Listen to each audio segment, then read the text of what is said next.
labas ng bahay, agad na nagsimula ang hamon para kina Ali at Tanner. Magandang gabi mga housemate. Nandito tayo ngayon para mangolekta tayo ng basura. Not what I expected at all. I was expecting to go to like a junkyard, a place where the trash already was, and we had to dig through it. Ilang sandali pa, nagsimula na ang kanilang pangongolekta ng basura. Meron ba tayong makakuhanan ng paano electric fan? Nakakakuha ba nun dito? Madalas makakuha tayo din. O kuya, kailangan natin ng 4. Oh. Bye-bye! One of us separated the trash, and one of us had to run beside the garbage truck and grab the trash bags as we were going down the street and throw them in the garbage truck. Yeah, bata! Yeah! Paano yan, kuya?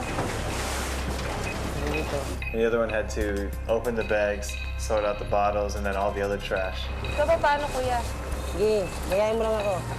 Hindi ko in-expect na talagang totoong ganun kadami hakutin namin, kuya. Ano to, kuya? Pagkaganda, paano? Buksan mo pa rin, ganun pa rin. Ay, ganon?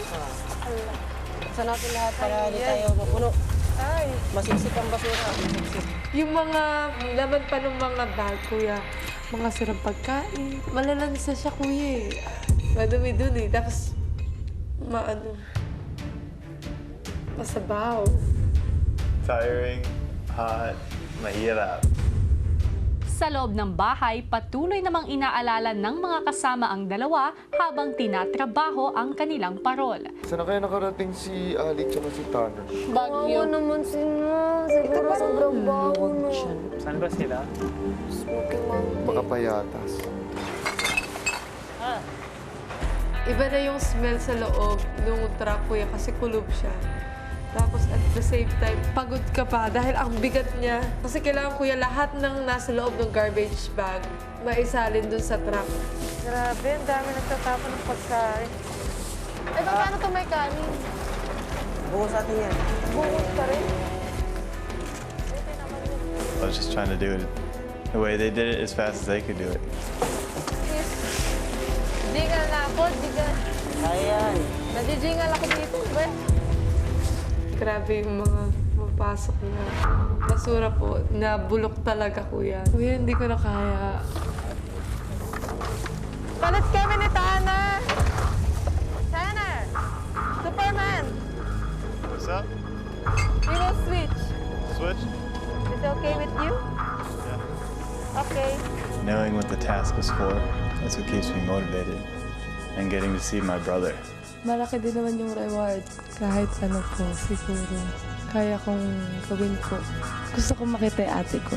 Kung pagod na ang dalawa, ang mga naiwan sa bahay nagsimula ng magligpit at magpahinga. I think they're gonna sleep outside the house tonight. Ang pinag-uusapan ng boys na sina Ali at Tanner, patuloy pa rin hinaharap ang kanilang hamon. Tanner! Don't forget this kind of matter.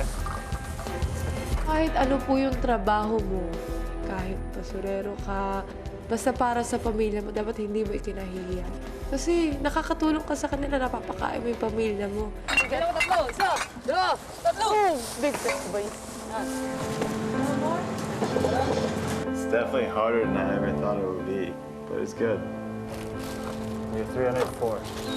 304. We need more. Yeah. Kulang talaga, kuya. Hanggang dito na lang po ang ating challenge. Pwede na po kayo bumaba. That's it. Oh, that's it? Yeah. We cannot have more bottles. Baka mamaya, kuya, hindi namin matapos dahil sa kulang kami sa bottles. Hey, kapamilya! Be updated with the Pinoy Big Brother housemates by clicking the subscribe button and watch all the latest videos by clicking the I button above.